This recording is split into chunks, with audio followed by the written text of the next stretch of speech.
একেবারে দেখতে পাচ্ছেন যে আইয়ুবের দোকান থেকে কিন্তু মালপত্র কেনার পর সদস্যরা আদর্শ ওয়েলফেয়ার ট্রাস্ট তারা কিন্তু এগিয়ে চলেছে এই মুহূর্তে দেখতে পাচ্ছেন।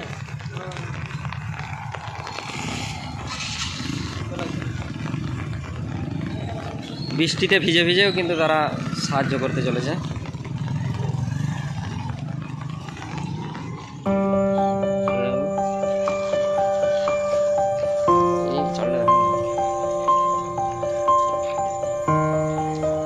দেখতে পাচ্ছেন এক বস্তা চাল চলে গেল এবং আমাদের সদস্যরাও আস্তে আস্তে যাবে।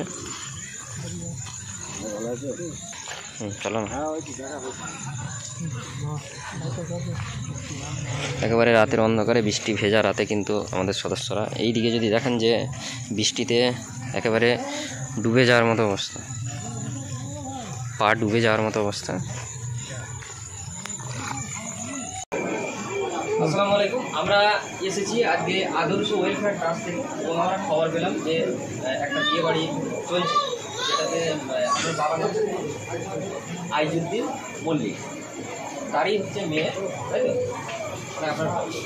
তো আমরা খবর পাই যে তাদের কিন্তু অবস্থা খুবই খারাপ এবং সেই কারণে আমরা বিভিন্ন লোক মারফতেও পাই এবং আমাদের যে পৌঁছয় খবরটা, তার জন্যে আজকে আমরা কিন্তু উপস্থিত হয়েছি ওনার বাড়িতেই এবং আজকে রাত্রেই কিন্তু বিয়েটা হচ্ছে। তো বৃষ্টি হওয়ার কারণে আমরা কিন্তু একটু লেট করে ফেলেছি বৃষ্টিটার কারণে, ঠিক আছে, না হলে কিন্তু আমরা বিকালেই পৌঁছে দিতাম। তো আমরা বলবো আমাদের যারা সদস্যরা আছে তাদেরকে একটু তুলে দিই।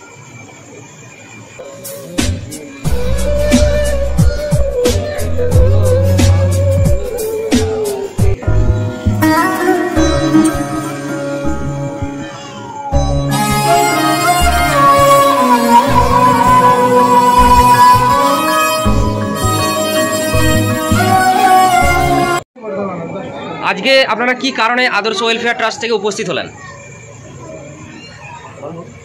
আজকে হচ্ছে এখানে বিয়ে, ঠিক আছে, এই বিয়েতে একজন মানে খুবই দরিদ্র, তা আমাদেরকে সাহায্যের জন্য বলেছিল, তাই আমরা সাহায্যের জন্য কিছু আমাদের মতো সামর্থ্য নিয়ে এসেছি। কী কী দিলেন সেখানে? এই এক বস্তা আমার 50 কিলো চাল আছে, 3 কিলো চিনি রয়েছে, আর 3 কিলো পেঁয়াজ, আর 2 কিলো তেল, সরষে। আপনারা এই যে আদর্শ ওয়েলফেয়ার ট্রাস্ট, যেটা হচ্ছে একটা সামাজিক সংস্থা, সেখান থেকে এই সাহায্যটি পেলেন, কতটা খুশি আপনারা? খুব ভালো, খুব খুশি। গ্রামের মানুষ হিসেবে আপনি কি বলবেন?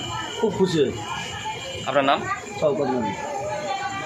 এই মুহূর্তে আমরা দেখতে পাচ্ছি যে বরের গাড়ি কিন্তু পৌঁছে গিয়েছে। প্রচণ্ড বৃষ্টি, সেই বৃষ্টির মধ্যেও কিন্তু তারা শুভ বিবাহ সম্পন্ন করতে চলে এসেছে।